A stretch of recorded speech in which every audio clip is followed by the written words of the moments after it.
All right, so here we go for class 2. Class 2 is it's called Mindfulness and Obstacles to It. And really, the reading from this text, for this class is drawn from two texts. One is the Mahasatipatthana Sutta, which we've been using in the afternoon classes for the 4 worthy truths and the 8 full path.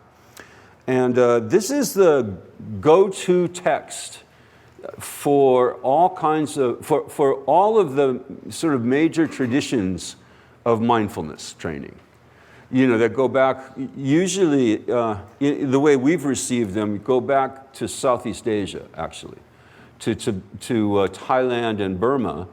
And, you know, people like Jack Kornfield and who else? All those guys, that generation, huh?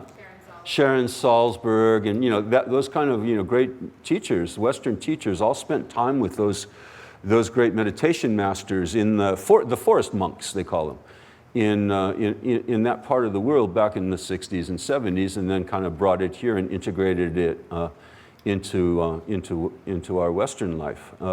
Usually with the aid of psychology, by the way. You know, they're big on, like, you know, kind of fusing these kinds of mind training techniques with modern psychology.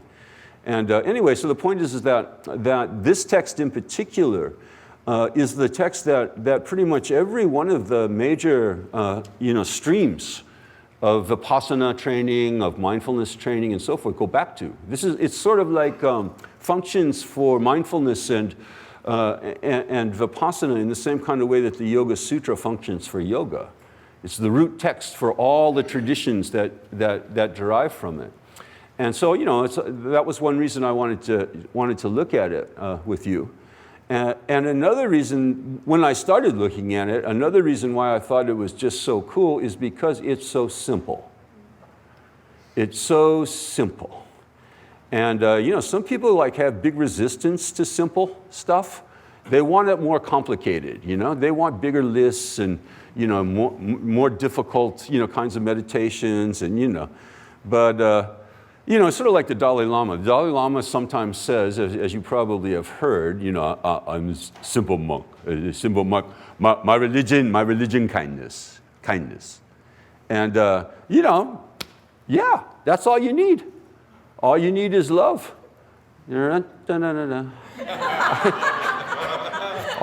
All you need is some kindness, you know. Put a little love in your heart. That, you know, it could be as simple as that.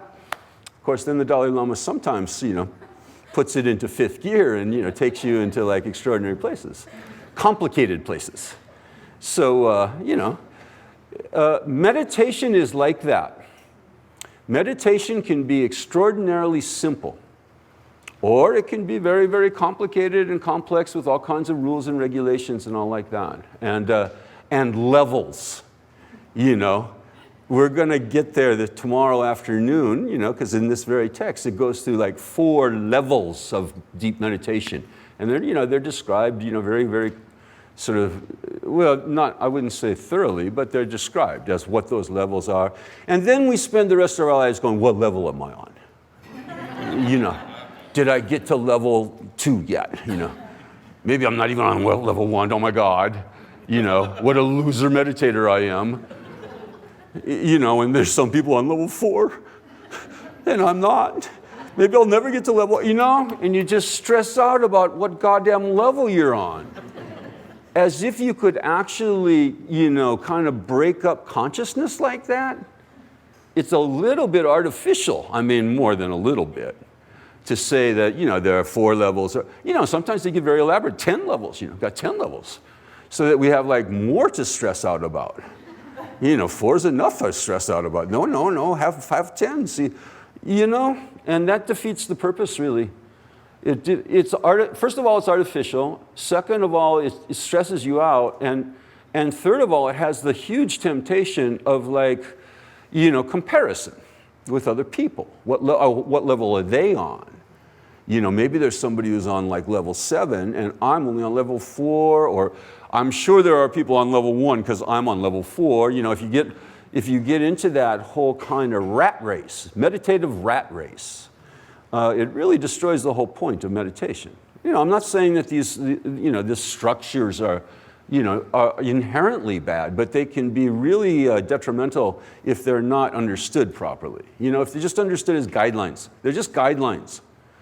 General, very general guidelines. Everyone's consciousness is different. We actually don't know that for sure, because all we know is our consciousness. But we know how complex our consciousness is, right? And it's not easily, divisible into 4 levels. It's a funny thing. Consciousness is a funny thing. You can quote me on that. It's a strange thing. And to try to standardize consciousness, it's a little bit artificial, more than a little bit artificial. So this class is really about meditation. But what I wanted to emphasize, the way I want to present it is, not only as meditation. I'll present it as a way to meditate, but also as a way to live. You see, all day long, and that's what meditation should really be doing for you.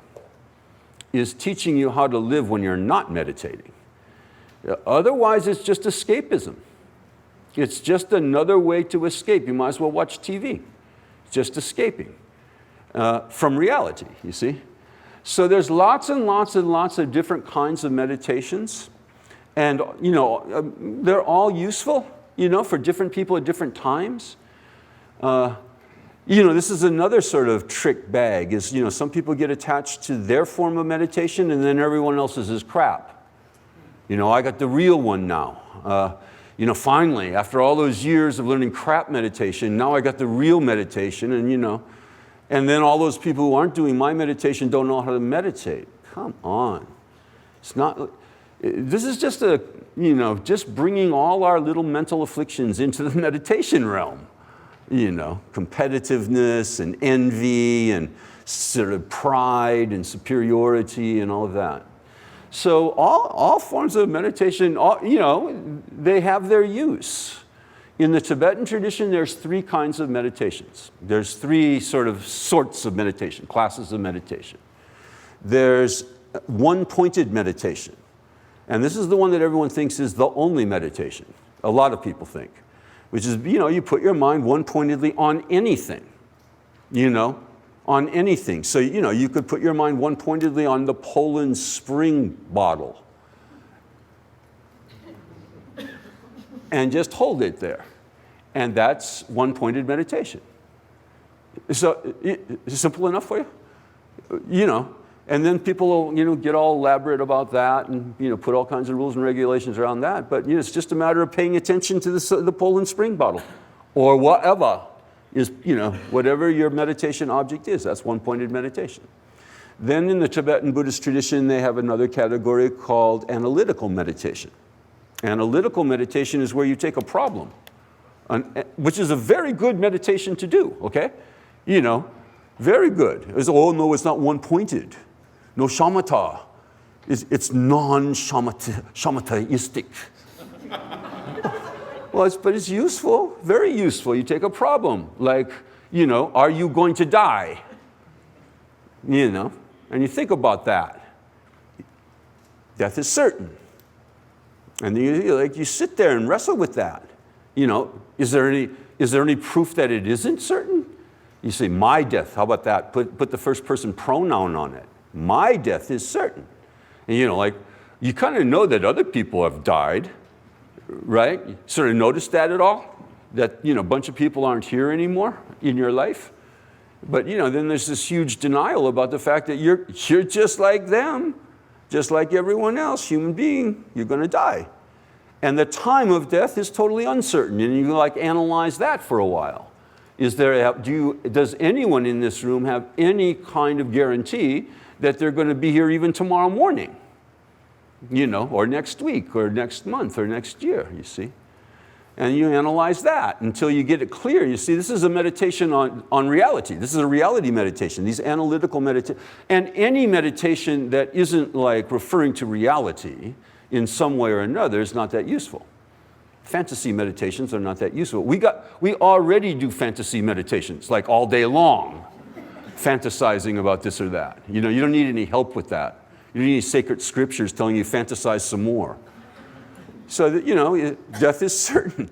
The time of death is totally uncertain. My death, time of my death. You use the first person pronoun. And then the third part of that, this example of an analytical meditation, is what's gonna matter when I die? What's gonna help? Is my money gonna help? Is my house gonna help? How about that boat that I had to buy because everyone else in Rockport and wherever we have boats? Are my relationships gonna be able to help me? You know, your family will cry and say, oh, we wish you wouldn't go, and they can't keep you, right? Is your body gonna help you? All the years and years and years of grooming it and trimming its beard. So this is why I want a beard like yours. I got to get a beard trimmer and then put it on different settings because this part has to be different than this. You know, all this time, brushing your teeth and putting on your makeup and, you know, going to the barber or the hairdresser, going to the gym, you know, working out, doing your downward facing dog so you can have a yoga butt. You know, all for naught at the end, right? All for naught. Won't matter at all. Right? Anyone unclear on that? Anyone from California?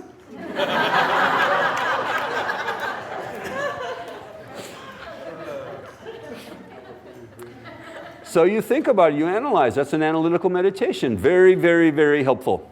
That meditation I did for years on a daily basis, you know, more or less.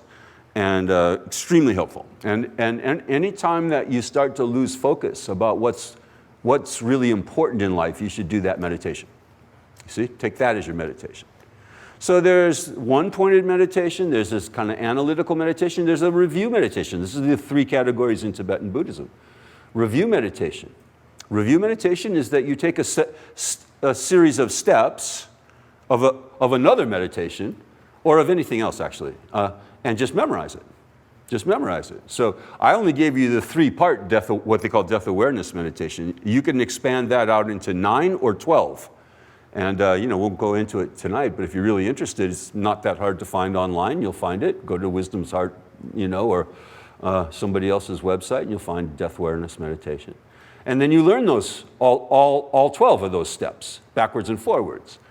Or you memorize like a text, that, you know, a prayer, Lord is my shepherd, I shall not want prayer, something like that. Or, you know, some verses from the Yoga Sutra, and that's a form of meditation. That's fine. That's training your mind training. And it's very useful. It's very useful to know stuff by heart. You know, many people in this room are old enough to remember when we actually had to learn stuff by heart. Even you know, as in school children, right? We had to learn stuff by heart. Nowadays, I don't think anybody's learning anything by heart anymore, are they? And that's too bad. That was an art that is being lost. So those are the three meditations. Now I'll tell you another kind of meditation, because this one I think is, you know, the one that this text points to as a meditation, as a proper meditation, and as a very useful meditation, is to just be here now. We'll go through it, you know, we'll go through the description of it, because there's 4 ways to be here now. 4 foundations, you know, so that we have to really, like, you know, kind of analyze again and put the categories, and am I here now in this category, but I'm not here now in this category. And but I'll just tell you that in the Dzogchen tradition, Mahamudra tradition of Tibetan Buddhism, which according to them is the highest tradition of Tibetan Buddhism, strangely enough, they say that. There's a form of meditation called sky gazing. Sky gazing. And it's not what you think. It's not to go out and look at the sky. It's to look at space. Because space is always here. We're always in space. We're always in empty space. And to just try to look at empty space that you're in. And with eyes open, okay? And just try and do that. And that's an awesome meditation. That's a really awesome meditation. That gets you here and now too. Yeah. So in a sense, meditation maybe has, you could say, has two main functions. One is to improve your mind, and one is to put you in reality. Okay, so they have the same kind of like dichotomous, what do you call it? You sort of, not dichotomous quite, it's that tension that we were talking about before. Already, not yet. Relax and work hard, you see. Those two kinds of meditations do one or the other of those, right? Relax, be here. Look at space, look at where you are. Go through the 4 foundations of mindfulness as we will. Or, get clear on the fact that you will die. and that time's running out, you see. And so that's a self-improvement meditation because it's good for motivation. And so I think you can more or less classify all meditations into one of those two categories. Either putting you directly in touch with reality as it is, or helping you to be a better adjusted person to life, you see. Helping you in a more gradualist way to become more in tune with reality and the realities of your life. And so meditation doesn't have to be this big, complicated thing. And for most of us, I think, some of us, I think, gravitate to complicated things. And if you're one of those, I certainly tend to be one of those people too.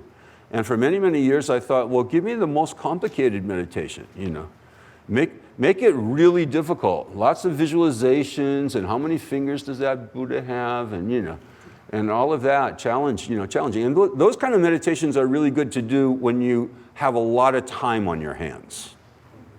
Like in deep retreat over the course of weeks and months. Then it's important to keep your mind active. Like that, you see, engaged like that with a big challenge. But most of us aren't doing those kinds of retreats hardly at all, and pretty much everyone isn't doing those kind of retreats with any kind of regularity. So we need a meditation that's going to work for us during the course of our day, every day, all day long meditation, So maybe you set aside some time, special time in the morning or whenever it is, to do a proper sit-down meditation. But what we really need is some kind of way to remain mindful during the course of our day, and to learn how to take breaks. So here it is, okay, you heard it here first. I've been predicting for a while now that meditation is going to be the new yoga. Yoga is a multi-billion-dollar industry. So if you can get on the ground floor of the next thing, okay, you can make some serious cash. So here, I'm telling you, it's coming. Already it's starting to be mainstreamed into businesses and schools and stuff like that. But the meditation that is going to be helpful for most people is going to be simple and short and integratable into our daily lives. Something that you can do every couple of hours at the office, or on a lunch break, take a little meditation break, mindfulness break. And this kind of meditation that we'll look at tonight would be excellent for that. Excellent for that. I mean, all of them would be good. And, any of them would be fine. But this one is so simple, that anyone can do it. Everyone's already doing it, in fact. Everyone's already doing what this meditation says to do. Live in your body, have feelings, have a mind, and watch and have thinking going on. See, we already got that covered, don't we? You don't need anything else. You don't need any special equipment. You don't need to put, Om on your T-shirt or anything like that. You just have to be living, but aware. So the next text also that I'll talk about tonight as part of this class is the Bhavana Krama, which we talked. It was part of the reading from last night, and this part of this text, part of that text that I chose for tonight is about obstacles to mindfulness. So mindfulness and obstacles to it. So let's get going. So the 4 pillars of mindfulness, Mahasatipatthana Sutta. That's Patthana means pillars or foundation. Sati is the Pali word for smriti. Smriti means remembering. So I've translated it as mindfulness, but you can remember that it means remember. That's really what it means. It means remember, like, you're here now. It's like this now, isn't it? Remember that it's like this now. So mindfulness. This is the direct path, he says here. Ekayana. Ekayana. Eka means one vehicle. It's the direct one vehicle. The express train. No stops. This is the direct path for the purification of living beings. For the Visuddhi of the satanam, of all living beings, sattvas, for transcending sadness, shoka in Sanskrit, shoka. One of the great Indian emperors, the greatest probably in Indian history, was named Ashoka. It's a very nice name, actually. It means no sadness, griefless. For transcending sadness and despair, paridevana. This is a very strong word, actually. It means something like lamentation or wailing. Like when you're at a funeral and sometimes people lose it and they just rent their clothes. Is that renting? Huh? Yeah. Rent, is it? Yeah, I was unclear of all of that because how could they've got rental clothing and they're tearing it all up. So, they rend their garments and they pull out their hair. That's lamentation. Wailing. So this is the direct path for purification of living beings, for transcending sadness and despair, for the elimination of stress and irritation, durmanasya, daumanasa in Pali, for coming to the correct method, for learning how to live properly, and for the realization of nibbana. Nibbana is, Pali for nirvana. So it's saying here that this could take you to nirvana, right here. This method right here. It's kind of a sales pitch here at the beginning. Buy this meditation. So here are the 4 pillars of awareness. Chattara Satipatthana. So here they are. What are the 4, you may ask? First, one who is watching the body stays focused on the body with fierce intensity, atapi. It comes from the same word that brings us tapas. Tapas, is described sometimes as fiery heat, fiery austerities. And so here you get the idea of zeal with zealousness, or, which is a word we hardly ever use, or ardor. Is that how you say it? Ardor. Ardor. Ardor. Ardor. Ardor. But that kind of intensity, you see, fiery intensity. Awareness, who's focused on the body with fiery intensity, with awareness, sampajana, which is a Pali version of a Sanskrit word that lends its name to the title of the chapter from the Guide to the Bodhisattva's Way of Life that we'll start looking at tomorrow night. 5th chapter is guarding this kind of awareness, or you could say total awareness. Some means, the prefix means kind of whole, everything, total awareness. And mindfulness, satima, smriti. Detaching from worldly longing and repugnance. So we talked about the two or three of the main root mental afflictions, in this retreat before. Wanting something you don't have, and not wanting something you do have. Raga and Dvesha, or here it's a little bit different. The 2 forms of discontentment. And then ignorance is kind of behind both of them. Like, what good's that going to do you? Being discontent with what is. Ignorance. What good's that going to do you? It is. It's like this now. So desire means, I don't want it to be like, I want it to be different than it is now. I want. Demand, you could say. And then aversion, or this kind of, here, repugnance, means I don't want it to be like this now. I don't want it to. But you know what? It's always like this now. And you can not want it to be like this now. You can want it to be different than it is not like this now, but it always is like this now. So he's saying here, detached from that like usual hum of discontentment. You know? Cindy was talking about the vibrations, you know, like all this, like, it sounded really good, didn't it? Like the vibrations that we're all like, but most of our vibrations are discontent vibrations. I don't like it, I don't want it, I don't want it, I want it, something it is. That's the hum of our lives, you know. That's what station we're listening to.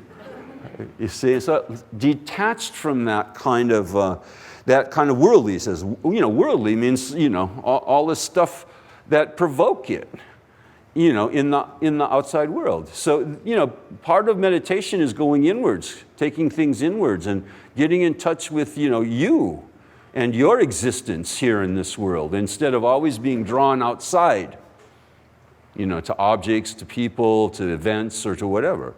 So, first one is watching the body. One who is watching the body stays focused on the body with fierce intensity, awareness, mindfulness, and detaching from worldly longing and repugnance. So concentration. Inner concentration on my body. See, I'm in my body.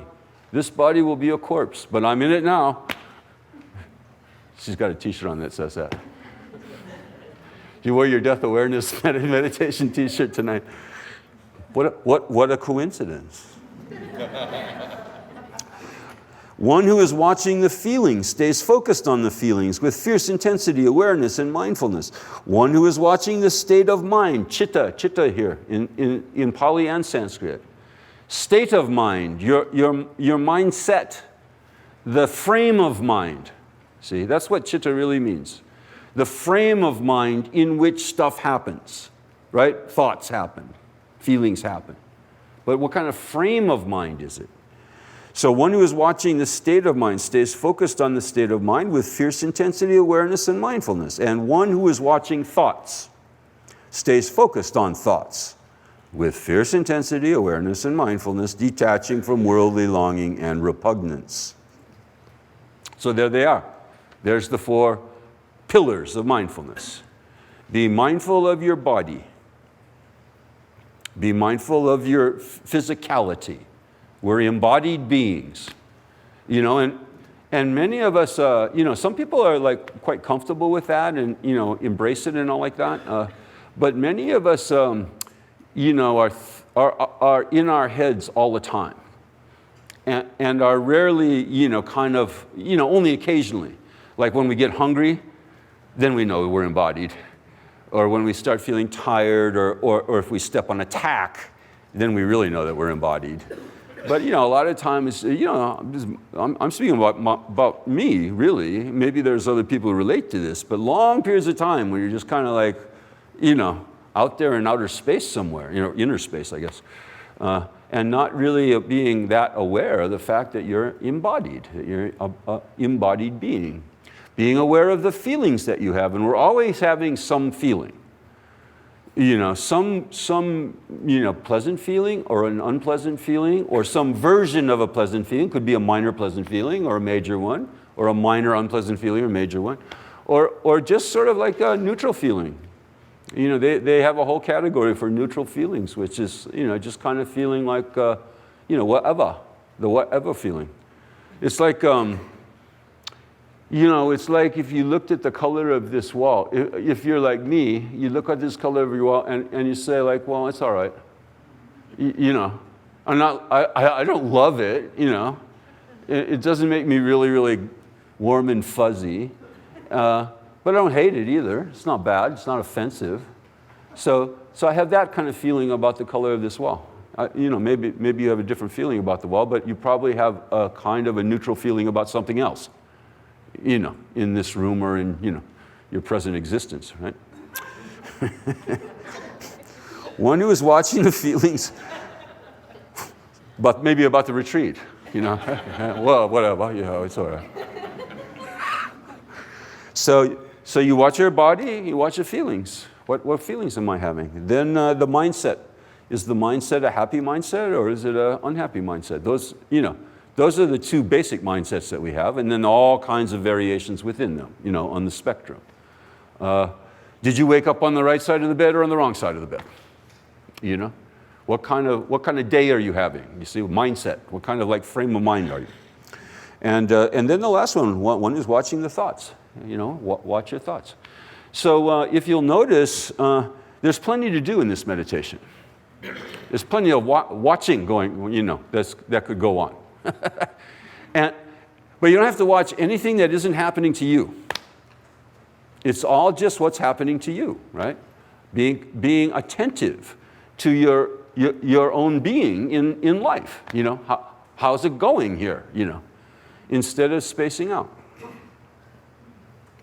So now we go through them one by one. Oh, and by the way, detached, right? Detached from worldly longing and repugnance. And I would say this also. Detached from identification with any one of these four. Detached from identification. So mindfulness is just watching neutrally, really. Like Cindy was saying, that you take the back seat of your own vehicle, you become a back seat driver, and just watch, what's going on. You assume the witness self, sometimes they say, the witness self, which just means that you re-identify yourself as a witness instead of as whatever it is that you are at any given moment. Your feelings, your body, your mindset, or your thoughts, for example. Instead of identifying with those things, you sort of take on a different kind of identity as a witness self. Are you really a witness self? When you become a witness self, is that who you really are? So, who would be watching? Who's watching how would you know the witness self unless somebody was watching the witness self? Right? And it's like going into one of those barber shops or beauty salons where they have mirrors facing each other. You ever done that? Ever seen that? And the reflections go off into infinite regress. And every time you try to find a self, it's like that. Who's trying to find the self that's trying to find the self, who's trying to find the self, who's trying to find the self, and back you go. And that's an indication that we can't be who we think we are. The kind of self that we think we have is an illusion. It's an idea of the self. We have an idea of the self, but we don't have a self. We don't have the self that we think we do, and so we can have different ideas of ourselves. That's kind of the good news, is that we can be, we can have our own version of multiple personality disorder. We can be our own Sybil. Wasn't she the one that had 100 different selves? Oh, we got at least 100. No worries. We take on all kinds of different identities all the time. Identify with this, identify with that, identify with your job, identify with your relationships, identify with your feelings, identify with your body. Anyone sort of questioning that you identify with your body? When this is one of the strongest identifications that we have. Maybe the strongest. I mean, to the extent that the self and the body are equatable, it would be the strongest, I'd say. And so do you ever identify with your body, you think? If I ask you how old you are and you gave me a number, you have identified with your body, right? I am 60 years old. What does that mean? My body is 60 years old. And actually it isn't. Because my body isn't the same body it was 7 years ago. It wasn't the same, certainly not the same body it was when I was a child, right? So we're identifying, with kind of an illusion. But we certainly identify with our bodies, all the time. And we identify with our feelings. We identify with our feelings. If you say, I am sad, I am happy, I am this or that, then you've identified with your feelings. And then we identify with our mindsets too. I am cheerful today, or I am have this kind of mindset or that kind of mindset. And then we identify with our thoughts. So this kind of meditation is detaching from that and just watching them. It's getting us in touch actually with our real reality, which is changing, ongoing, changing, all the time changing. And not trying to freeze frame it or concretize it or grasp onto it as if it weren't changing, you see.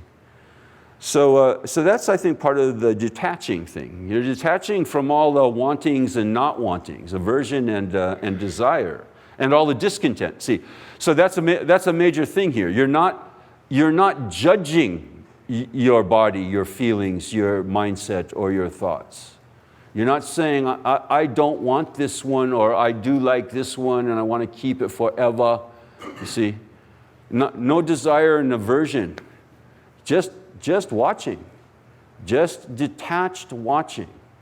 And so this is a very, very simple, and I would say to, especially to the, more advanced meditators in the room, this is foundational meditation.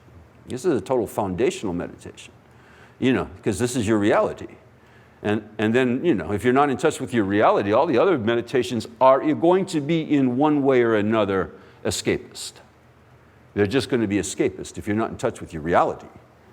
So, very, very, very good meditation, very simple. Very simple. Not simplistic, I would say, but very simple.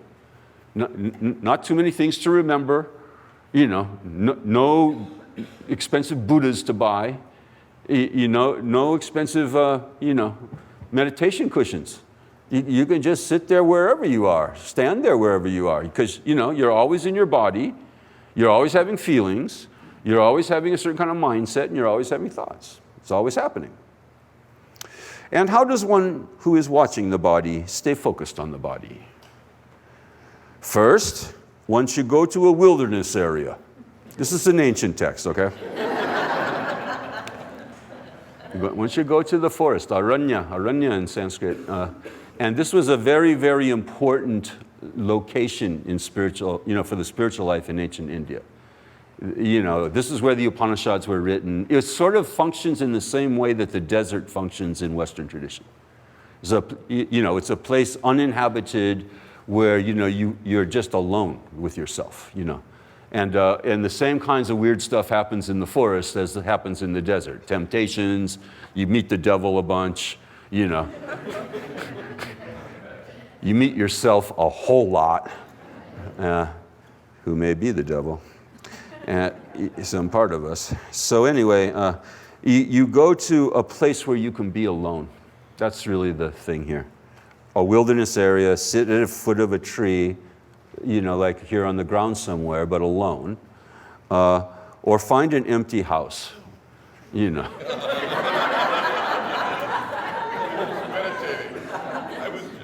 Probably best of all the three here, just, stay home and kick everyone else out. Or close the door or something, huh? Or go to the desert. Or find an empty house in the desert, which has a tree in the middle of it. One should sit down cross-legged. That's how people sat in India. That's how people still sit in India. Sit on a chair already. You're not in India. And you weren't brought up sitting on the floor and cross-legged, were you? Most of us, I wasn't. And it takes a long time to make that comfortable. If you want to really work at it and be like all Asian and everything, well, you go ahead. Take about 3 years 4 years until you're like comfortable at all sitting on cross-legged on the floor for any period of time. Or you could just sit on a chair already. Nobody's going to come from Yoga Journal and snap your photo and say, look at the loser meditator. They're sitting on a chair. Ha, ha, ha, loser. All right? So don't worry about it. The main thing here is hold the body straight. Get the body straight. Hold the back straight. Head up, back straight. Because that helps your alertness. That's all.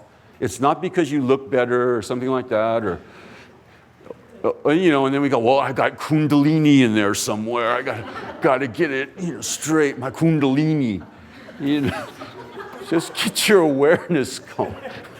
I got a serpent in there.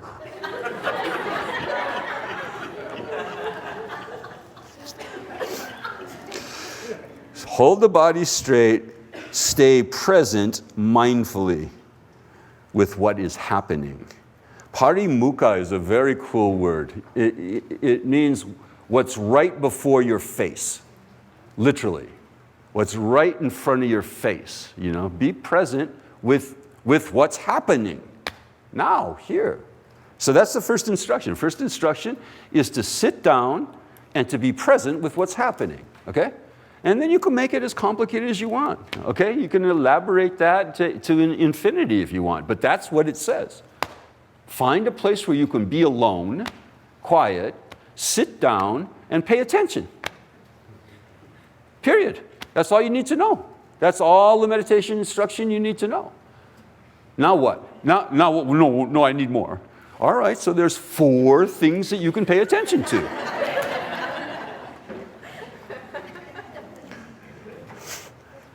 Number 1, you can pay attention to your body. Okay, oh yeah, that's the next verse, right? Yeah. This is the verse that immediately follows that, actually. You know where these 3 little star things are? That means that I've skipped some stuff. But I didn't skip anything until you get to this verse. This verse comes directly after that instruction of, you know, be alone, quiet, sit down, and pay attention. Sit up straight. Sit down, sit up straight, pay attention. So these 4 things. Be alone, sit down, sit up straight, and pay attention. You think you can remember all 4 of those? Then immediately says, mindfully, one just exhales, and mindfully, one just inhales. Which you're already doing, unless you're dead. You know, when the body's a corpse, you won't inhale or exhale. But right now, fortunately, we're still doing that. So just pay attention. See, this much you could cut away and take it all day long, okay? You could put it in your wallet or your purse and open it up anytime, all day long, wherever you are. And take 5 minutes during the course of your day, 5 minutes at various intervals during the course of the day, especially when you're starting getting stressed out and, you know, like, if you're like me, if you stare at the computer long enough, you get all like this, you know. And this whole thing is just like a knot. And then you just take 5 minutes and go like, yes, I should sit down. What do they tell me? I should be alone, so you close the door of your office. If you can't be alone in your office, go to the bathroom, okay? You can always be alone in the bathroom. You know, it's one of the great things in life is that there's bathrooms. And that we don't have to share them with other people like Europeans sometimes do. So sit down, quiet, and then, you know, put your back straight. You're going to sit on the throne in there, in the stall, and put your back straight, and pay attention to the one thing that's definitely going on. You're breathing. And just look at it. Just watch it mindfully. Watch it. Stop thinking about the computer. Stop thinking about the job and the emails and the this and that and the phone calls that you have to, you know, and just watch yourself breathe. It's an ancient technique. It couldn't be more simple. Couldn't be more simple. And it has huge effects. Anyone who's ever tried it knows that this stuff really works, okay? You know, there's all kinds of like magic going on with the breath, okay? You know, I'm not going to sit up here and talk about it too much because I don't understand it. But there's a relationship between the physical breath and the inner energies, what they call the prana. Actually, prana means both. Prana is a word that has ambiguity. It means both your physical breathing, your actual breath, and the energies that are flowing in the inside. And this is just kind of obvious, right? I mean, everyone has had experience of this. When you're upset, you know, when you're having a strong mental affliction, either of a negative kind or of what we think of as a positive kind. For example, anger or lust. It has the exact same manifestation in terms of your breathing.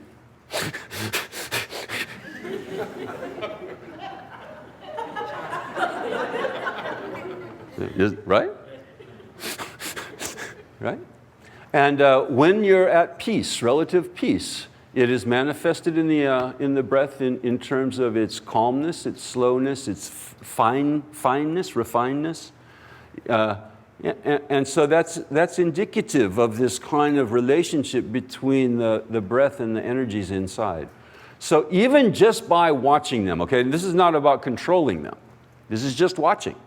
Not about trying to manipulate them like they sometimes do in yoga studios with pranayama and like that. Just watching. And that in and of itself calms you down. In and of itself brings you into peace, which is kind of cool because actually that's what's happening. What's happening is you're sitting somewhere or standing, sometimes we'll get to the body in a minute, but we're always somewhere in space breathing. And when we notice that, a peace of mind occurs. It's very beautiful. It's very, kind of positive, optimistic. It means that like our basic state is kind of peaceful. If we don't, crap it all up with all this stuff going on in our heads, if we just sit and breathe, we become peaceful and happy. Happier, peacefuler, okay? And the more you can, kind of concentrate on the breath, the more peace you'll get. And that's just, you can do that in 5 minutes and then get back on the job refreshed. And, okay, I was going to tell you more about like how to make $1 million. In addition to meditation being the next yoga, the form of meditation is going to be like this, 5-minute meditations. They're already marketing them. Lululemon, on Lululemon's website, if you go to, they've got a whole 5-minute meditation website thing. I think you have to like buy it. No, I think it's like for the full kit to really know how to do 5 minutes of meditation, like watching your breath. I'm not sure. I shouldn't defame Lululemon. They should get a new name though, for sure. Don't you think? Anyway. It's already coming, you see. It's already being marketed like that. Because that's for most people in this room also, that's the only kind of meditation you're really ever going to do on a daily basis, if you're honest. We're going to try and get you into a habit of doing 15, 20 minutes a day. How much are you telling them to do? 15 minutes, 20 minutes? 5 minutes. See, Michael and Stephanie already got it down. They're ahead of the curve here. Yeah, this is the kind of meditation that and mindfulness training that people really realistically are going to do, and so this is how it's going to be integrated into our lives. Not with this kind of expectation that most people are going to be sitting on their cushion 45 minutes a day in deep shamatha meditation. Maybe a few people in this room are interested in that and are capable of doing it and so forth, but not many. And let alone people outside here, you see, who are all stressing out, seriously stressing out because of the conditions of postmodern life. And this is the life, what do you call it? The life preserver. The life, what's that thing? The round thing. Is that so? Huh? Lifesaver. The lifesaver, life preserver. Okay? This kind of thing is what will keep us sane. And it's probably the only kind of thing that's going to keep us sane. From the constant bombardment that we're under of the media and constant communication and so forth, is to learn how to get control of our lives and take breaks regularly during the course of our day and get some peace. Restore ourselves like this. So that's the first part of paying attention to your body. Mindfully pay attention to the fact that your body is breathing. And it's your body, by the way, that is breathing, right? It's not you that's breathing. If you had to breathe, you'd be exhausted. There's a wonderful text, some of you studied it, called the Ashtavakra Gita, and this is about a person who's free. This is a person who has become free in this very lifetime. And he says in this text, he says, I'm the master of laziness. Even blinking my eyes wears me out.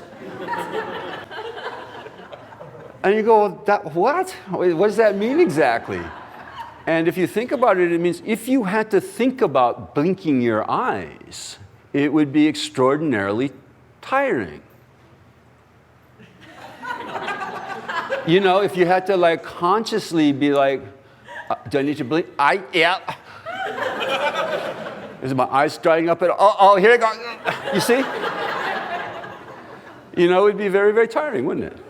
Or if you had to like be consciously in charge of keeping your heart beating. What if that's a full-time job, man? Full-time job. And breathing is a full-time job too.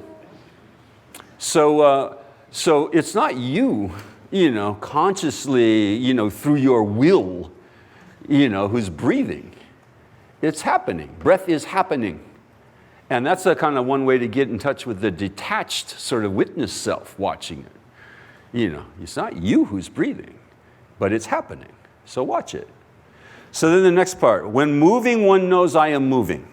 When staying still, one knows I am staying still. When sitting, one knows I am sitting. When lying down, one knows I am lying down. Mindfulness of the body. What's your body doing now? Your body right now is sitting. Be mindful of the fact, I am sitting. I am sitting, I'm sitting. And soon you won't be sitting. You'll be standing, and then you go, I am standing, you see? It's difficult to do this. This isn't easy, okay? So in your exercise, I'm suggesting that we do this kind of thing as a meditation, 15 minutes a day as a meditation.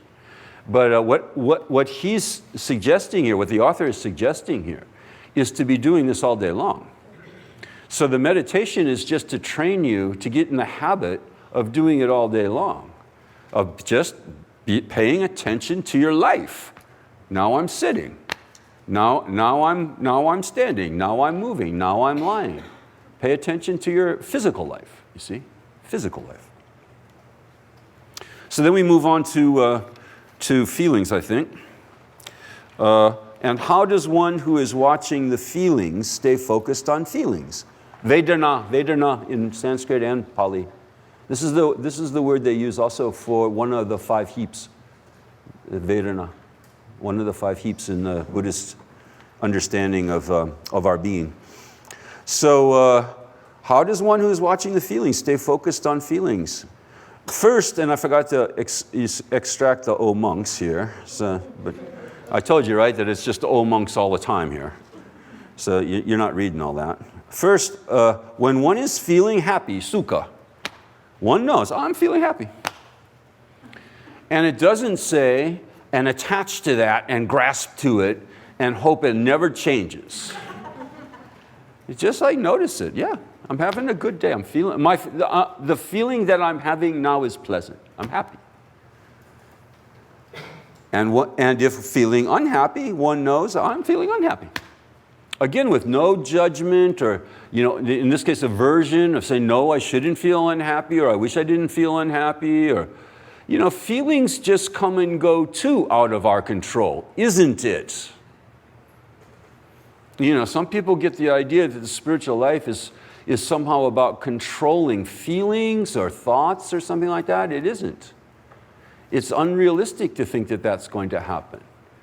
It's to control your responses to them. And by controlling your responses to them, you train yourself to have different kind of feelings and different kind of thoughts, okay? But the immediate arising of feelings and thoughts, how can you say that they're in your control? I mean, have you like paid any attention? If it were in our control, why would we ever choose to have anything other than positive feelings? Why would we ever choose to ever have anything other than a nice day if it were in our control? And thoughts too. Why would we ever choose to have a negative thought? You know, negative means a thought that disturbs us, you know, a thought that brings us unpleasant, you know, an unpleasant mental sort of state of mind. Why would we ever choose that willingly? See, we're not choosing that willingly. This is just going off. It's happening. And so again, the training of the detachment is actually also a training in wisdom. The training in just watching, in just being a witness, is a training in the fact that these things are just happening. You're not micromanaging your world or yourself or your life, you see. You know, life, what's that bumper sticker? Poo-poo happens, you know? Is that the one?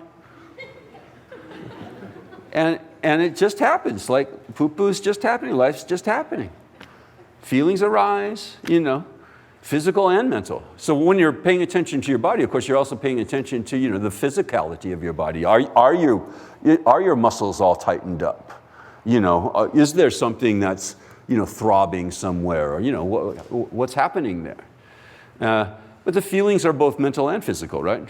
So your feelings are kind of like, you know, well, is this a pleasant feeling? Or is this an unpleasant feeling? If the muscles are tight, that's a feeling. You're having a feeling about the muscles. No, it's an unpleasant feeling, probably. And so you just say, well, that's an unpleasant feeling. And when a pleasant feeling comes, that's just a pleasant feeling, just has arisen. So, you know, if you do this as a meditation, you know, you're kind of keeping track of it all. You know, probably one by one. That's how I've you know, given as an instruction for the exercise, is to just, you know, go one by one. Body, feelings, state of mind, thoughts. But of course, these are all happening at once, kind of. They're happening all the time, you know. And if you're doing this as a meditation, if you wanted to get to a more serious level of this meditation, rather than just watching them, is to watch them in a kind of a deeper way. It's not watching them, but to watch them in a deeper way and watch how ephemeral they are. Watch how fleeting they are. You know, if we don't grab onto them, if we don't identify with them, they just come and go. And this is really, really good training for living. You know, it is living, actually. But it's good training. No, it's good training for dealing with difficulties in life. So this has been another kind of, like, you know, helpful thing, you know, in my own experience in dealing with, you know, strong mental afflictions like anger or jealousy or envy or pride, you know, round up the usual suspects, is to not immediately identify with them. They're going to come. And anybody in this room, any spiritual practitioner who doesn't think that they will always come, I think is setting themselves up for disappointment. You know, I don't know. Maybe there's a point where you'll never have another mental affliction again. That's what they say nirvana is. Nirvana is the permanent cessation of mental afflictions and their causes. But I don't know that that's possible, but I do know that it would be possible, you know, sort of theoretically, because I've had some experience at this, you know, in my own life. It would be possible not to identify with them. It would be possible to say, anger has arisen, but I am not anger. I am not that thing, you see. That's not easy, but it's possible. Because you're not, actually. You're not anger. You're not your mental affliction. It's an illusion to think that you're a mental affliction. Mental afflictions arise, strong anger arises. So if you can, in the moment, when you know, now we're off road here from the text is teaching, right? Text is just teaching, sit down, watch your stuff. Text is probably assuming that when you're sitting down alone, quiet, on your chair with your back straight, you're not going to have a major mental affliction attack. You know, first of all, nobody else is around, right? Alone. So generally speaking, we need to have someone else there to really get a major mental affliction attack. You know, sometimes you can do it with memories, but it's harder. They got to, when they're right there in front of your face, you know, then you can really go for it. So chances are that you're not. But this is training for when they do happen, you know. And as the anger arises, or whatever it is in your case, you know, jealousy, pride, envy, whatever it is, you know, it's kind of starts down here somewhere usually. Anger certainly, right? You know, there's a kind of like that movie, The Alien, Aliens, you see that? Where all these aliens are popping out of people's stomachs and stuff like that. It kind of like, it seems like an alien force is awakened in there. You know, she just said my mother wears army boots. And you go, oh. and doesn't it kind of like rise like that? There's an expression, Duncan, isn't there? The ire rises. Yes. Ire rises. Worse than that. Is it worse than, it's worse than that? But it's called ire, isn't it? Anger. No, the gorge. The gorge? Rising gorge. Raging gorge is like you're throwing up or something, right? Yeah. So it rises. It starts to rise. And it can rise and come out only if you've really identified with it. Only if you said, yes, that's me. That's how I feel. I feel angry. It can't really do that if you can detach from it. It's there. It's in there somewhere, and you can watch it, and you can. But if you and the whole thing is to like not. It's a fight. It's a fight not to say yeah. But to the extent that you can distance yourself from the feeling, it loses all power. It loses all power, and it does what everything does. It arises, lasts for a little while, and then it goes away on its own. So this is a very, very useful technique for all kinds of purposes. And how does one who is watching this state of mind, the chitta, for the Buddhists in the room, this is of course the same word that they use for bodhicitta. So this is also important, I think, if you're into, trying to understand what bodhicitta means. It's not a particular thought. It's not a feeling. It's not a sentiment. It's a state of mind. It's the arena in which all feelings, all thoughts occur. It's a mindset or a frame of mind. Those are the best words I can find to describe it. But it's not a thought. It's not a wish. Sometimes they translate the wish to be enlightened or awakened. It's not a wish. It's the whole mindset in which all wishes occur, all thoughts, all feelings. Okay.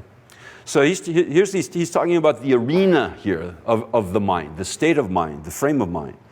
And how does one who is watching the state of mind stay focused on the state of mind? First, O monks, when the mind is desirous, one knows the mind is desirous. So here he's talking about so now we get into like, well, how many states of mind are there here? And there's like 3 related to the 3 basic mental afflictions, poisons. And so here we go. The mind is desirous. The mind has raga, sa-raga in the Pali here, just like in Sanskrit, raga. Raga means wanting what I don't have. That kind of discontentment. And when the mind is not desirous, vita raga, when it's absent of raga, when it's absent of desire, one knows the mind isn't desirous. So when you go by the ice cream store and you start to want ice cream, just like say, oh, the mind wants ice cream.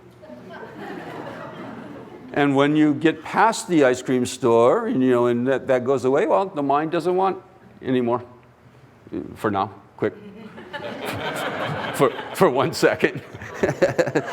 When the mind has aversion, one knows the mind has aversion. I don't want this. I don't want this. And again, he's not really talking here about a particular thought. So, I need to try to describe it better. It's not, I don't want this in particular, it's I don't want. You know what I mean? Or I want or I don't want. Those are the 2 mind states, state of mind that he's talking about here so far. When the mind has aversion, one knows the mind has aversion. And when the mind does not have aversion, one knows the mind does not have aversion. When the mind is deluded, sammoha.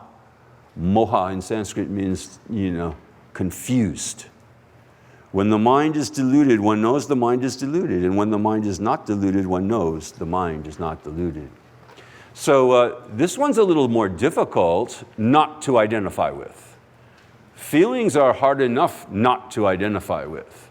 The body is really hard not to identify with, but the mind state of mind, because that one seems so obviously me.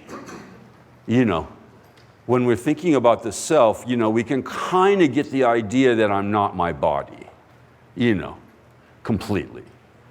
Theoretically, we can get that idea. Intellectually, we can understand that, I'm not really my body entirely, because I got a mind after all. If I were just my body, I would just be an unthinking physical thing, animate physical thing, but unthinking. So we know that we're not just our bodies, but then when it comes to the state of mind, the frame of mind, that one's very hard not to identify with. So you just watch it and you just say like, I want. Now I don't want. Now I don't want. Now I don't want, no, don't wanting. Aversion and the absence of aversion. And then ignorance, confusion. You can tell if you've got a confused mind if you're unhappy in any way whatsoever. So that one's kind of our base state of mind, is confused. Anytime you're not totally satisfied, totally happy, totally content, it's a form of ignorance. So this is kind of important to relay. There is an exact correlation between the amount of wisdom that you have, which is the opposite of ignorance, and your happiness level. Exact. The wiser you are, the happier you are. And you could say the other way around. The happier you are, that's proof of the wiser that you are.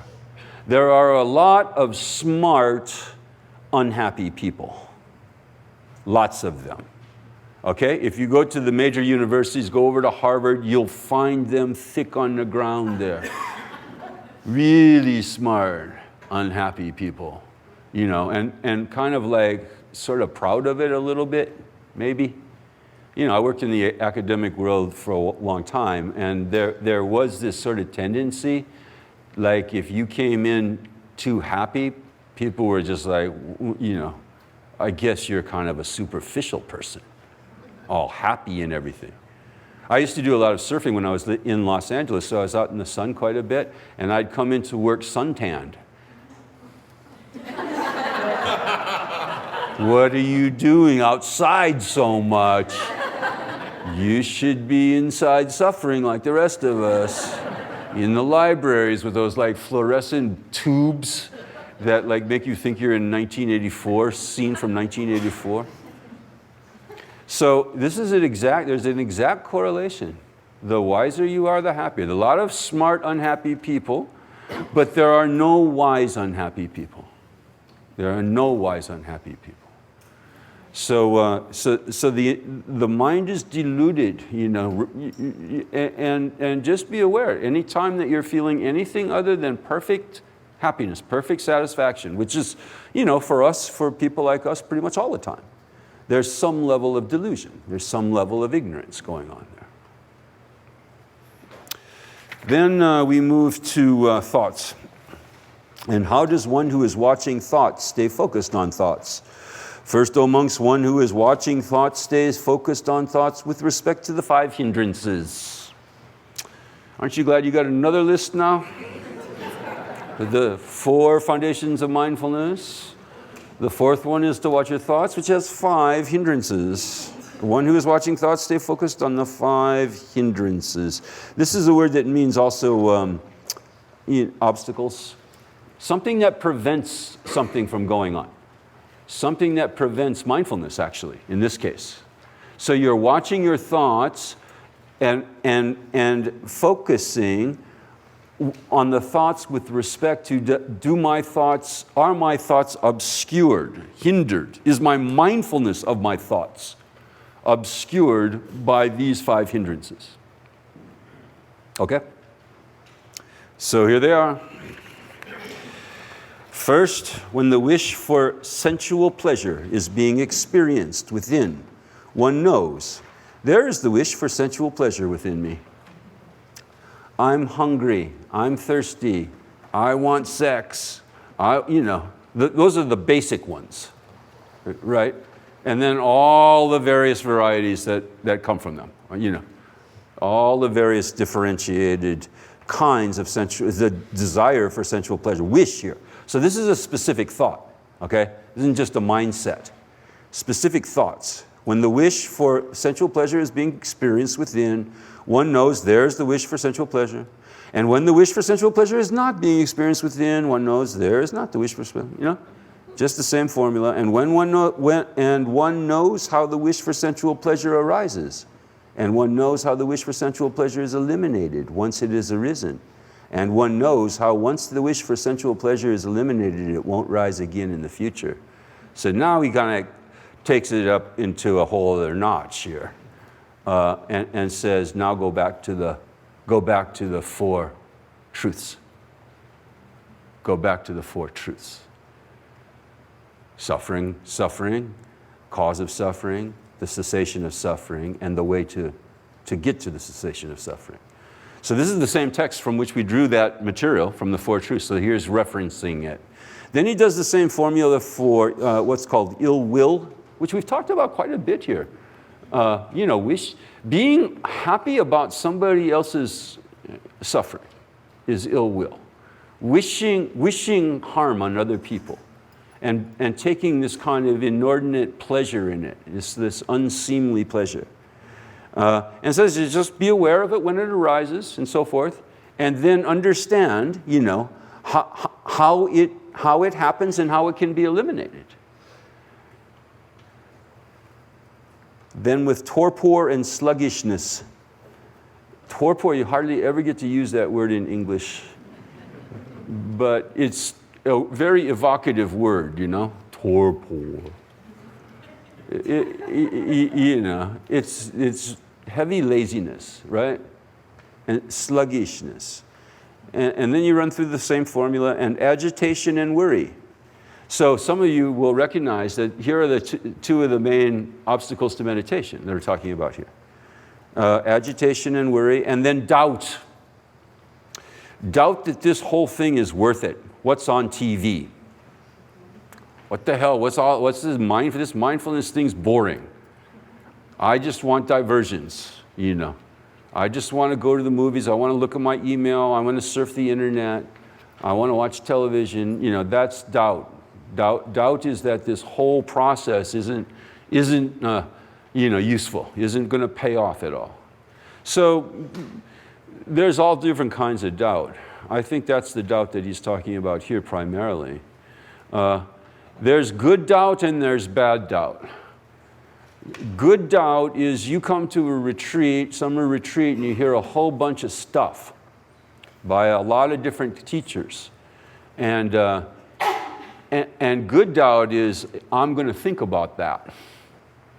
I'm going to take it home and contemplate it and think about whether that's right for me, you see, whether I can make sense of that, whether it seems right for me. And without that doubt, without that good doubt, any kind of effect is just superficial.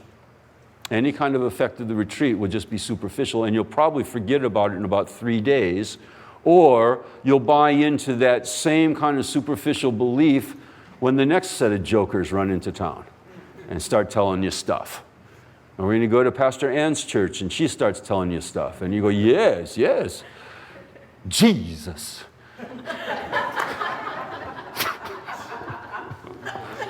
And then like 3 days later, it's like, huh? What'd you say? What'd you say? I said, watch out. Yeah, watch out. And then like 3 days later, it'll be like, no, I think I'll be a Hare Krishna, or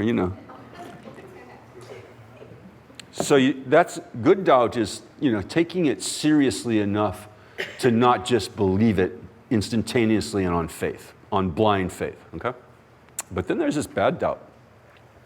And bad doubt is not coming to a conclusion, of just kind of like letting it sit there for days, weeks, months, years, decades, and just kind of like go, I'll think about it later, and I'm busy, too busy to actually like contemplate like what life is all about, how to live properly, too busy. That's bad doubt. All right, so now the obstacles. This is from a different text, the Bhavana Krama, which we talked about before, Kamala Shila. I believe, I didn't look it up to confirm this, but I think Kamala Shila is probably 9th century, 10th century, something like that. In the early years of Tibetan Buddhism, because he was one of the first Indians to bring Buddhism into Tibet, and so it must have been fairly early. There are, to put it concisely, 6 flaws. Dosha for those of you who know, Ayurvedic types. Anybody study the Ayurvedic medicine? Come on, Michael, you've studied, haven't you? Yeah, a little bit. Yeah. Ayurveda medicine is based on the idea that there are 3 humors, or is that what they call it in Western thinking? 3 kinds of, what's another word for humor? Imbalance. Sorry? Imbalances, right? And that's what they're called, doshas. They're called faults. So we're made up of 3 faults. And then we try to do our best. Kind of balance them so that they're not really, too bad. It's kind of a very pessimistic medical system. We're screwed up in 3 ways, and then we'll try to make the best of that. So there are 6 doshas. There are 6 flaws that thwart complete integration. Sarva samadhi. Sarva means all, complete. And samadhi is the word I've translated here as integration. And we'll have a chance to talk about that a little bit more tomorrow. Right samadhi, right integration in the afternoon class. But I think it's very useful if we can. Sometimes it's very hard, and you just kind of give up and take the easy way out to translate Sanskrit words into English. Samadhi is one of those words that's almost kind of English now, like karma. Karma is an English word, right? Yoga is an English word. This is Sanskrit words originally. And then we kind of, forget what they mean, sort of. We think that we know what they mean. But because we didn't have to go to the work of actually translating them into our own language, we didn't really wrestle with what we think they mean. So samadhi, for some of you, has this kind of like exotic tone, like, that they only probably had samadhi in India. We'll try to get it here, but it's a little hopeless because we're not Indians and all, and they got samadhi and, incense and sitar music and all that sort of foreign stuff, exotic stuff, and because we don't translate it, we keep it foreign. Because we don't translate it, we keep it at arm's length. Samadhi. Did you get some samadhi? And shamatha is just like that, yo. Just exactly like that. Oh, did you get shamatha yet? Well, what does it mean? Well, it means shamatha. It means the 7th layer of the 6th form of the 14th, level of shamatha.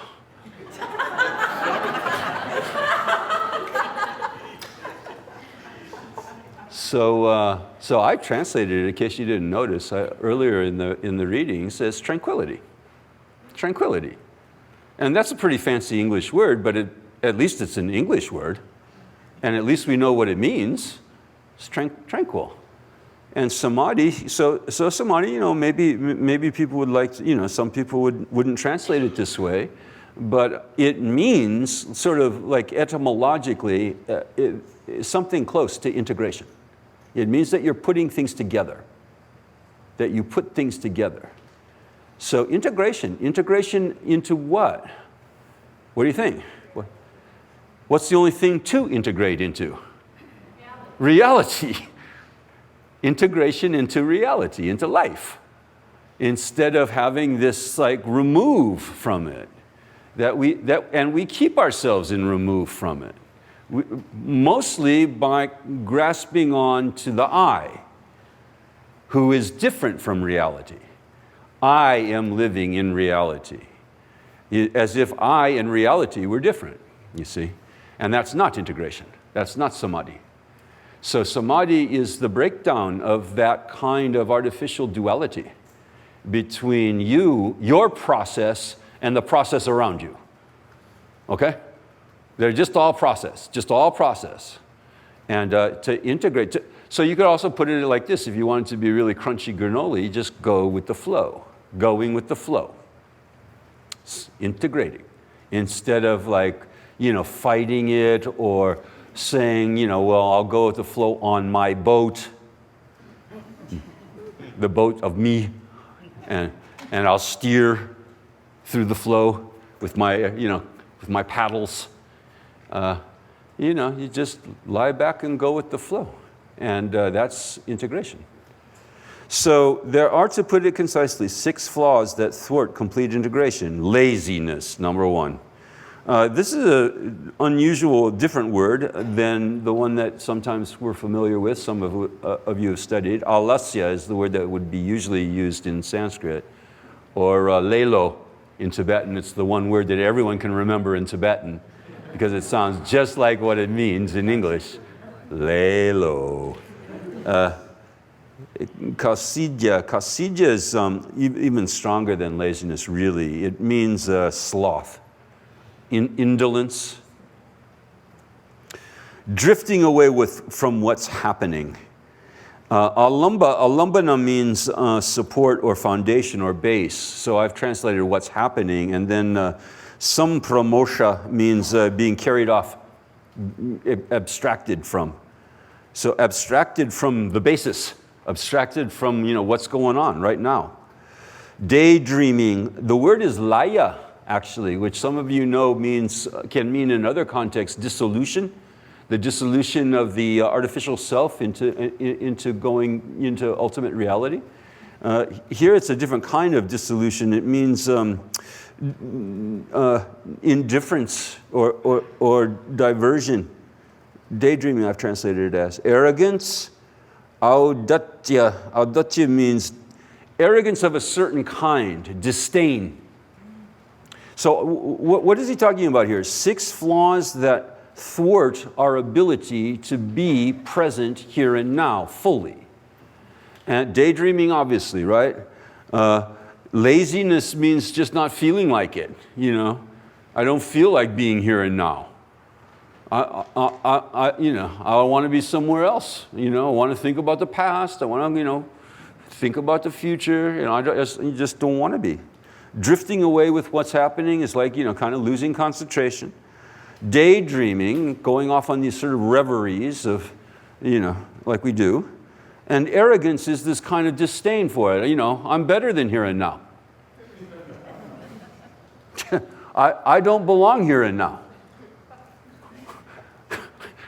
And this is a very kind of typical spiritual reaction, actually. This is the reaction of Gnostics. What are called Gnostics is that, I'm a spirit. I'm pure spirit. What am I doing here in matter? The main form, I'm sure you know, Reverend Ann, the main form of Gnosticism in the modern sort of spiritual mix is Scientology, which is fundamentally Gnosticism. The whole mythology is based on we're aliens who are trapped, thetans they call them, trapped into this in matter. Yeah. We've fallen into matter. And we've got to get back to the garden. You know that song? Yeah. We are stardust, we are golden, and we got to get back to the garden. That's a Gnostic myth. That's a modern Gnostic myth. It's an old song or an old myth? That was one of the early heresies that got argued. Yeah. And there were Christian, Jewish, and pagan versions of Gnosticism. It was kind of a universal. It had universal application across interdenominational or whatever you call it. So this is a tendency that sometimes we have of thinking I'm somehow pure spirit, and being here in the material world is a big mistake, and is beneath me somehow.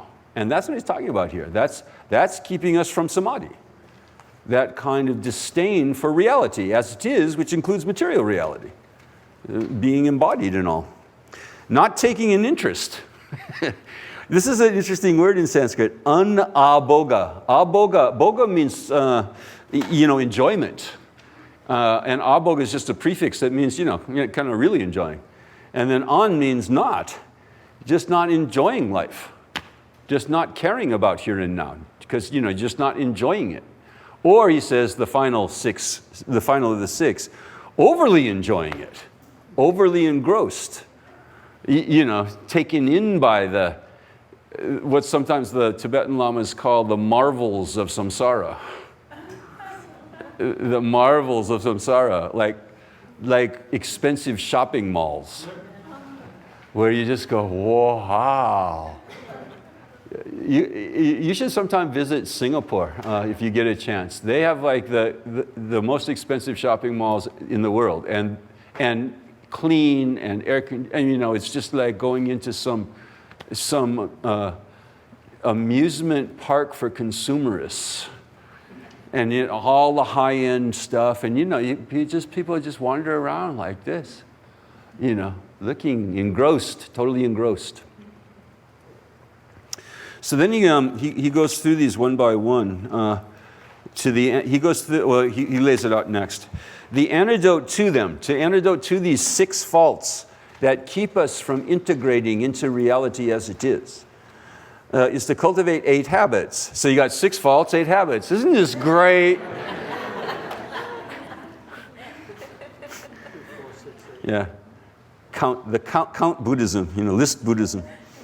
The antidote to them is to cultivate 8 habits which will eradicate them. Confidence, shraddha. Confidence, sometimes translated as faith, but here I think it really means confidence. Will, chandas. Assertiveness, mindfulness, smriti.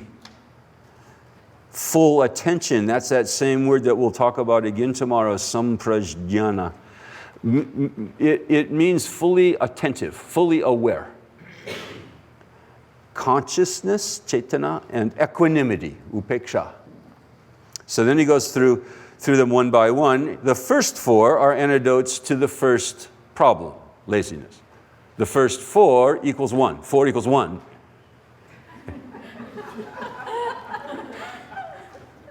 So you got, because the first one, laziness, is such a big one, you got to have 4 antidotes for that one. So then he explains how they work. For it is through confidence. Confidence. Like the cowardly lion got courage and confidence. An indication that one has a strong belief in the good qualities of integration. Having made up your mind, okay, this would be the way to live. Integrated into life instead of separated from it. Instead of fantasizing about life, instead of daydreaming and thinking about what's going to happen or what's already happened, to really be here now fully. Having gotten that conviction, maybe conviction would be the best word here. So, for it's through conviction or confidence, an indication that one has a strong belief in the good qualities of samadhi, of integration, the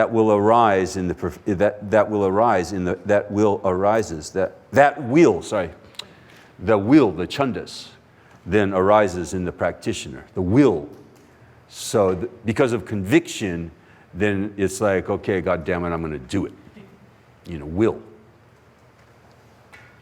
From will, effort, virya, is produced. And Cindy will talk more about virya tomorrow.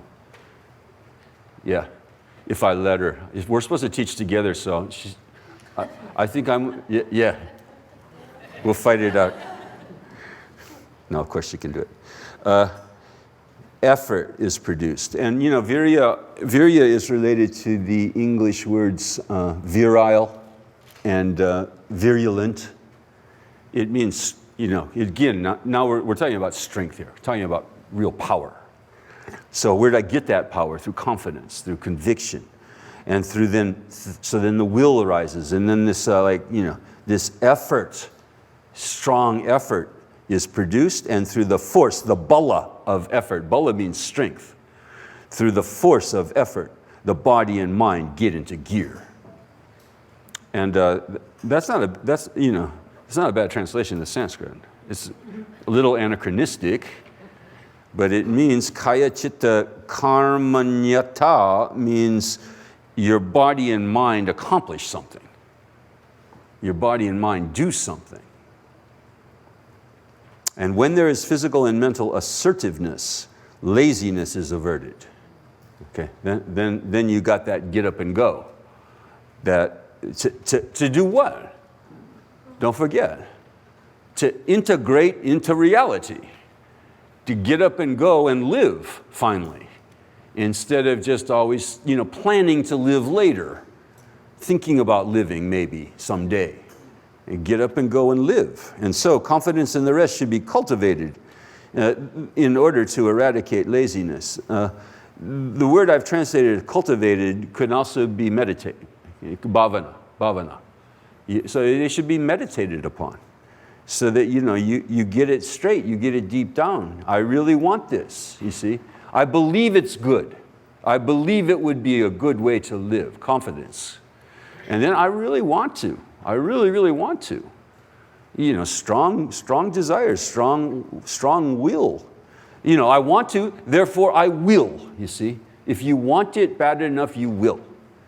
So you got to want it. I want to wake up. I want to wake up to the only reality that there ever will be for me, which is here and now, right? Not then and there. Here and now, I want to wake up. Wake up, Neo.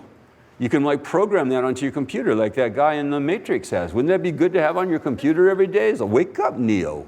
Wake up, George. Wake up, Sarah. Wake up to life.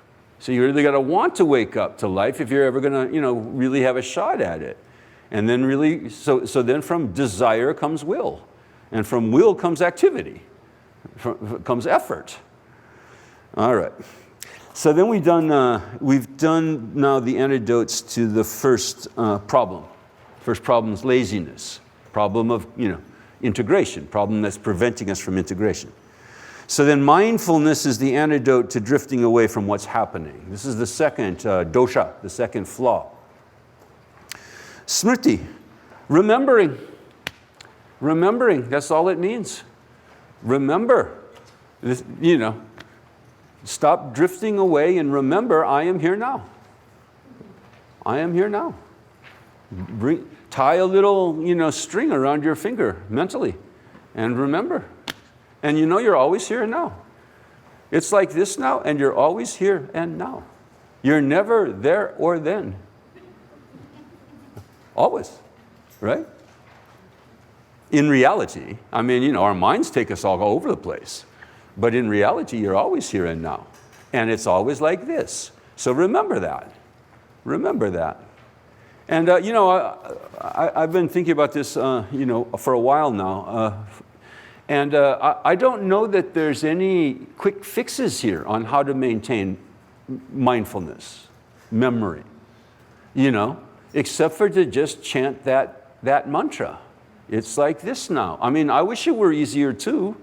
I wish there was some sort of magic thing that would keep me in the present all the time, especially when it's not that pleasant to be in the present, when it's unwanted things are happening. Then it's really our tendency to go, off on some fantasy.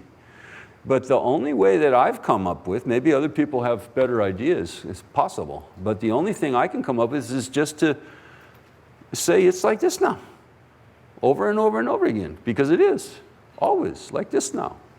But to remind ourselves of this, there's no trick, in other words. There's no simple trick, except for to just remember, it's like this now, it's like this now.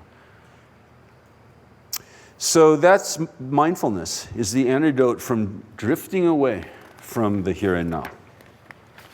Full awareness, samprajanya, is the antidote to daydreaming and arrogance.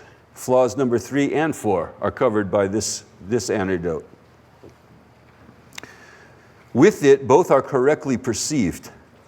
So when you start daydreaming with full awareness, this is just a daydream. To really see it for what it is, instead of, again, buying into it and going, oh, let's go off on that fantasy and I'll live in that space for a while mentally. But to just be fully aware of that, okay, this is just a weird daydream that's going on. And the same with this arrogance thing, this disdain thing. It's kind of interesting that he combined these two Daydreaming and arrogance. Pride, thinking that you're too good for life, is a daydream. There's no reason, there's no what do you call it, rationale for it. Like, where'd you get that idea? That you were too good for life as it is somehow. You know, it's ridiculous. It's a dream. It's a daydream of arrogance, a daydream of pride. Anyway, that's my best guess at why they came together. So it's when you correctly perceive both of them with this it's with this full awareness that you correctly perceive that they're both fantasies. They're just fantasies. When daydreaming and arrogance are not brought under control, the flaw of not taking interest occurs. So if the daydreaming and arrogance aren't brought into control, then you don't take interest in what you're doing here and now, because you're too busy with your fantasies, too busy daydreaming. So the antidote to it is the cultivation of consciousness. So the cultivation of a full awareness is the antidote for daydreaming and arrogance. The antidote for not taking interest is remaining conscious. Conscious, right? Consciousness is a great thing. We should try it more. We should try to remain conscious of what's happening, what's going on consciously. When daydreaming and arrogance are brought into control, which brings about mental tranquility, shama, prashama, shamatha, then there is the flaw of being overly engrossed. So this is subtler now. Now we're like, okay, we got the main and coarse obstacles to integration sort of covered. But when the mental tranquility arises because of consciousness, in a way, because you're conscious of what's really going on, there is this kind of tendency to get overly engrossed with what's going on and buying into it too much. Then the antidote to that is equanimity. Equanimity is, the Sanskrit upeksha literally means overlooking, looking over. So overlooking and gaining a kind of a peace that isn't tied to the vicissitudes of life, that isn't tied to whether things are going right or wrong, or whether it's interesting or not interesting, but just a kind of a chillaxed attitude about life as it's happening, no matter what it brings you. So that's the overview of the 4 foundations of mindfulness, the 6 doshas to samadhi or integration, and the 8 antidotes. So we got a lot of numbers tonight. If you look at your exercise, please try this if you can between now and tomorrow night when we do our 3rd class. Review the reading for this class, and every day for the next week, or at least once between now and tomorrow night, sit down in a comfortable posture and for 15 minutes practice the 4 pillars of mindfulness. 15 minutes. So I don't know if your other meditation teachers are assigning you meditations as well, but so if they are, great. Now you've got more to do to keep you busy while you're sitting here in silence with nothing else to do. Simply observe without judgment or attachment. And make sure it's like, do your best to do that without judgment or attachment. Simply observe your body and its physical sensations, where you're sitting, what you're doing, feel the chair on your bottom, feel your physicality. Then check your feelings or emotions, see what's coming up, and not attaching, just watching, see them come and go, actually. It's what you'll see if you watch them. Then observe your general state of mind, which also changes. Not quite as fast as the feelings and thoughts that occur within a state of mind, but the state of mind certainly changes. And you can even watch that during a 15-minute session, I think. You can see. Your state of mind will improve if you do this meditation. So that'll change it. Then observe your general state of mind, and finally just watch your thoughts as they come and go. 15 minutes. Okay? 15 minutes of just being present in the here and now with yourself. Okay? And very good meditation. That's a very good meditation, and it's a good training for how to actually live. Instead of like fantasizing about living, thinking about living someday, remembering how you used to live back when you were, in the there and then, and training yourself to live in the present, mindfully. By the way, this kind of training and teaching is usefully combined, I think, with letting go once in a while. Of not sitting around going, what am I thinking? Where am I sitting? That kind of self-consciousness is very good training. It's good training to keep us in the present. But it's also good to lose yourself in the present, once in a while. To have a good dance, to sing ecstatic songs, to party. And tomorrow night I'll show you a verse that says, from the Guide to the Bodhisattva's Way of Life, that says you should relax once in a while and just enjoy. Not just sit there like a mindful nerd.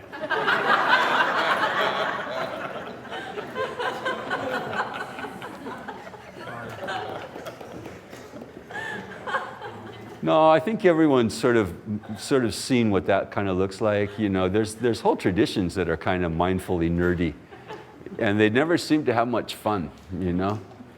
They're just also like, I don't know if you've ever been to the Dalai Lama's teaching and you watch the different kinds of monks that are on stage, and the Zen guys are like this, and the Theravada guys are like this.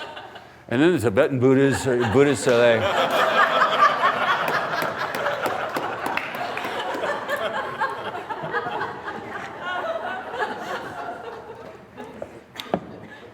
it's good to be like this, but it's also good to just relax too.